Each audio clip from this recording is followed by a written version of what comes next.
Bonjour à chacun d'entre vous. On se retrouve sur Séphiroth et compagnie. Et aujourd'hui, on va parler de la voie de la beauté. J'ai fait une grande balade et j'étais dans la nature et c'était extraordinaire. Et je me suis posé une question parce que j'étais dans une reconnaissance incroyable face à toute cette beauté extraordinaire. Et je me disais, c'est fou parce que finalement, l'être humain, quelque part, il y a un renoncement. On ne regarde plus ces choses-là. Et je me posais la question fondamentalement d'où ça vient. Qu'est-ce qui fait qu'on a aussi cette espèce d'attirance vers la laideur, où on ne voit plus que ça. Quand je dis une attirance, ça veut dire qu'en fait on se focalise là-dessus. Et je me suis dit, tout ce qu'on perçoit comme étant laid dans ce monde, c'est finalement soit l'être humain lui-même, soit les résultats de ses actions ou de ses paroles, etc. Et ça m'a interpellée parce qu'en fait, l'être humain, c'est le seul être de toute la création à qui il a été donné le libre arbitre. C'est une création, c'est la création finale, puisque l'être humain a été créé le 6e jour et qu'après il n'y a plus rien eu de créé. Et donc en fait, c'est une création qui est la plus aboutie, la plus extraordinaire. Dans la tradition hébraïque, on dit même que l'être humain est au-dessus des anges, précisément parce que il lui a été donné ce libre arbitre.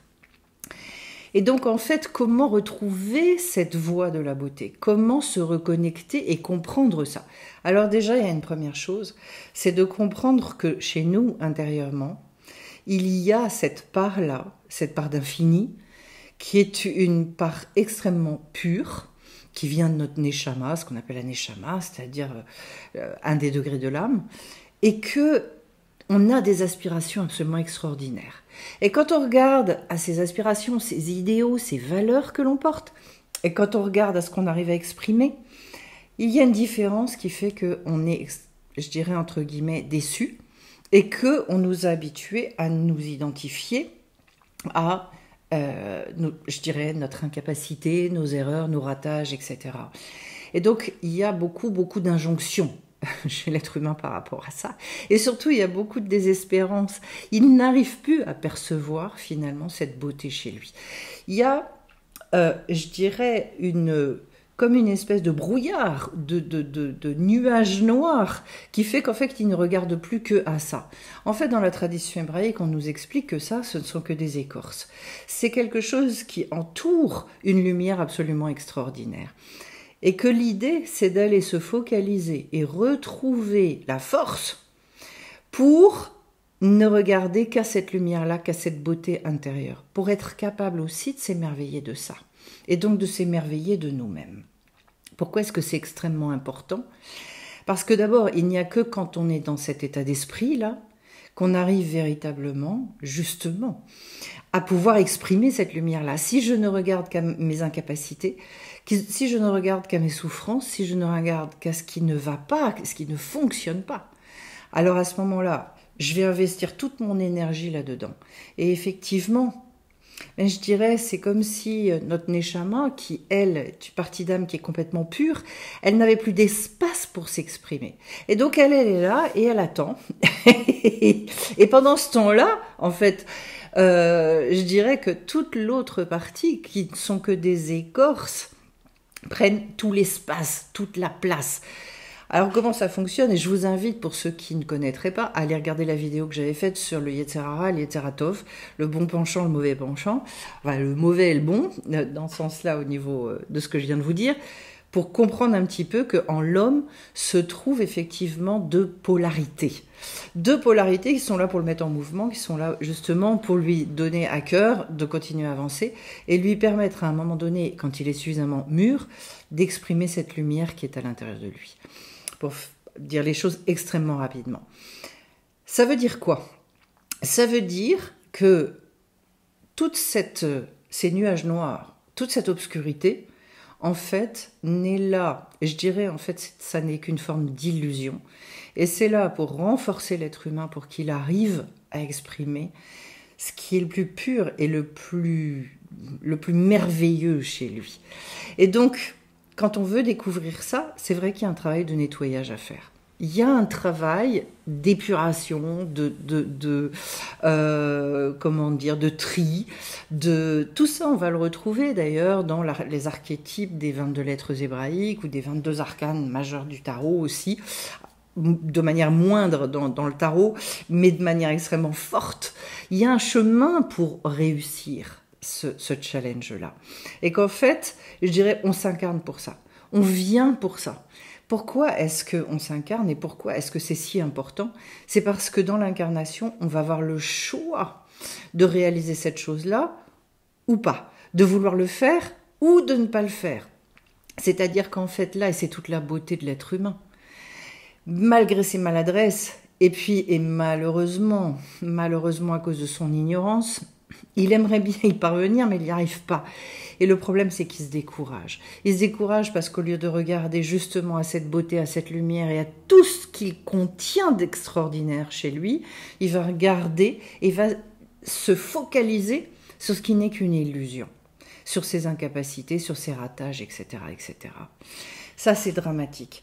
C'est dramatique parce qu'en fait, et c'est à cause de ça que le monde périclite, que le monde s'essouffle, que le monde s'asphyxie, je dirais. C'est précisément parce qu'en fait, il n'y a pas de promotion, je dirais, de ce qu'il y a de plus merveilleux chez l'être humain. Alors quand on regarde au monde extérieur et qu'on ne voit que des horreurs dans le monde extérieur, ça n'est que le reflet finalement du monde intérieur de l'être humain. Il faut bien comprendre que toutes les guerres extérieures ne sont que le reflet des guerres intérieures chez l'être humain. Pourquoi est-ce que c'est si important du coup de s'occuper de soi? Parce que le combat que vous menez à l'intérieur de vous, qui est d'ailleurs un combat assez vain, si je puis me permettre, mais il faut beaucoup travailler pour se rendre compte de ça. C'est-à-dire, au lieu d'arrêter de se battre contre nos incapacités, nos ratages, etc., de se dire je vais nourrir cette partie de moi qui est une partie extraordinaire et qui est pleine de bonne volonté pour réussir à exprimer ce que je suis venu exprimer sur cette terre, eh bien finalement je me lamente, je me plains, je me désespère, je suis dans une espèce de tristesse épouvantable et donc là encore, toute la vitalité qui m'est donnée chaque jour, je vais la mettre au service de quelque chose qui, de toute façon, va mener dans le mur. Réorienter toute cette vitalité-là. C'est un travail, c'est vrai, c'est un chemin, ce sont des connaissances, c'est un certain nombre de choses. Mais quand on réoriente la vitalité, ça veut dire que petit à petit, l'être humain retrouve une dignité. Il va vers sa véritable identité, il va vers aussi des capacités énorme qui s'offre à lui de pouvoir réaliser ce qu'il est venu réaliser sur cette terre. Et donc en fait, se concentrer, se focaliser sur cette beauté-là, c'est petit à petit redonner du sens à nos vies et tout simplement accéder à la vie. Parce qu'en fait, les sages nous expliquent que tant qu'on ne s'est pas connecté à ça, tant qu'on n'a pas créé un espace pour ça, la vie n'a pas commencé. On n'est que dans l'enfermement. Donc ça veut dire que dans nos vies, si on ne regarde que à l'obscurité, que aux nuages, et qu'on voit le monde extérieur de cette manière-là, ça veut dire qu'intérieurement, on est dans ce combat-là.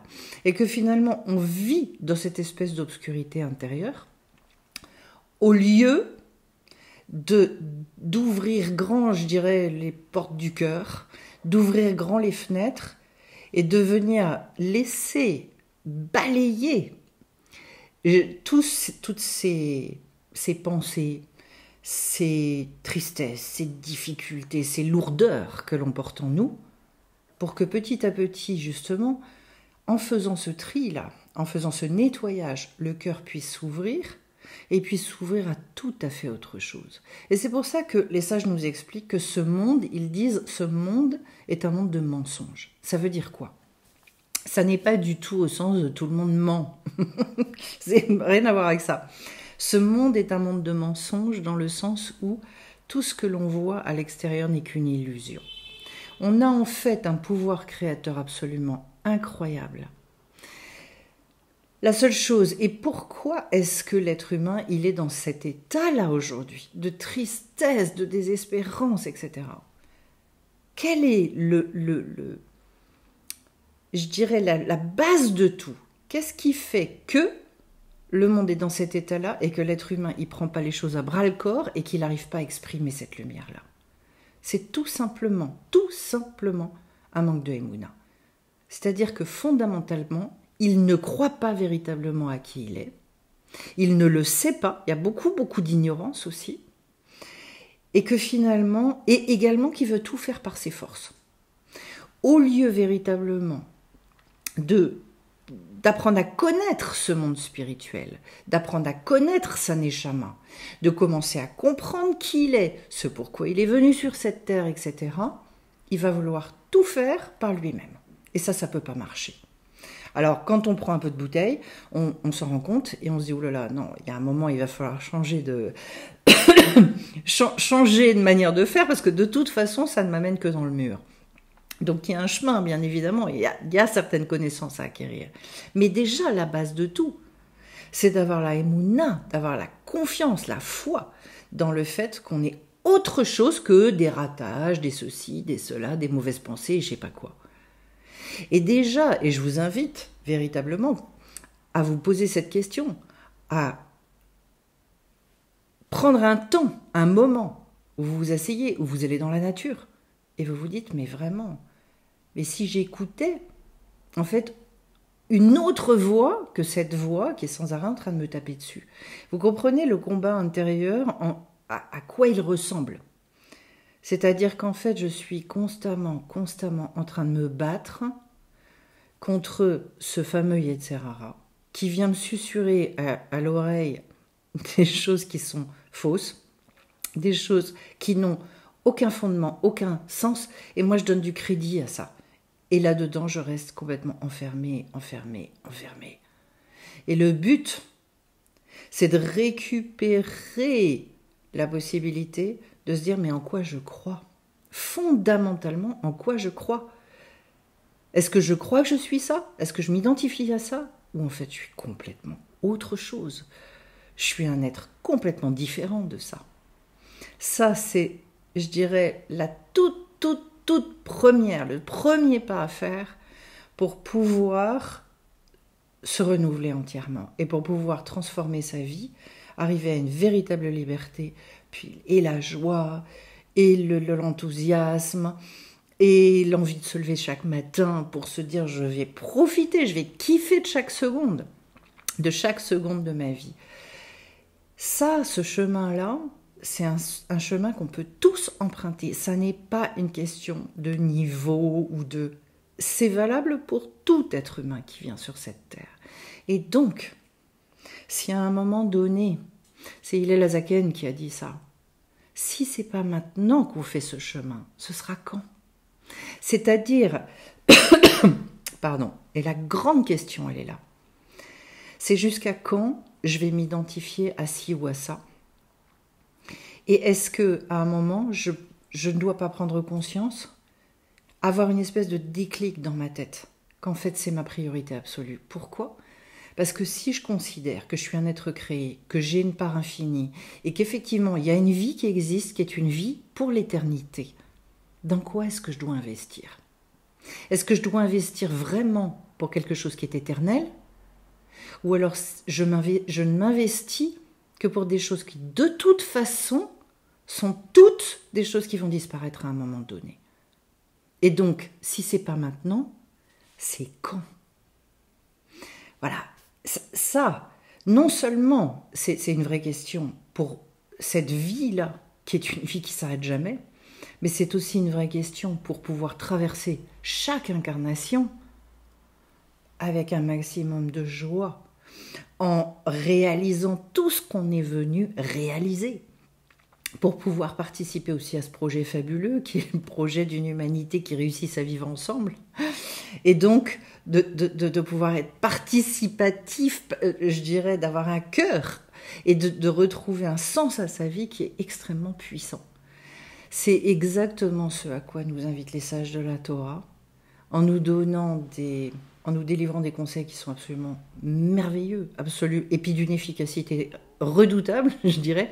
Et là, je peux en témoigner. Puis il n'y a pas que moi maintenant, puisque voilà, il y a toutes les personnes qui aussi sont présentes avec Séphiroth et compagnie, et qui peuvent et qui comprennent à un moment donné qu'il y a eu un retournement, comment vous dirais-je, au niveau de leur vie. Là, justement, c'est l'accès à la vie. C'est qu'en fait, quand elles se regardent 1 an en arrière, 2 ans en arrière, 3 ans en arrière, elles se disent mais comment j'ai pu vivre comme ça? Voilà, l'idée, elle est là. Et donc, je vous invite à vous poser chacun la question en ayant conscience de cette beauté que vous portez en vous. Si c'est pas maintenant, c'est quand? Je vous souhaite plein de belles choses et je vous dis à très vite sur la chaîne.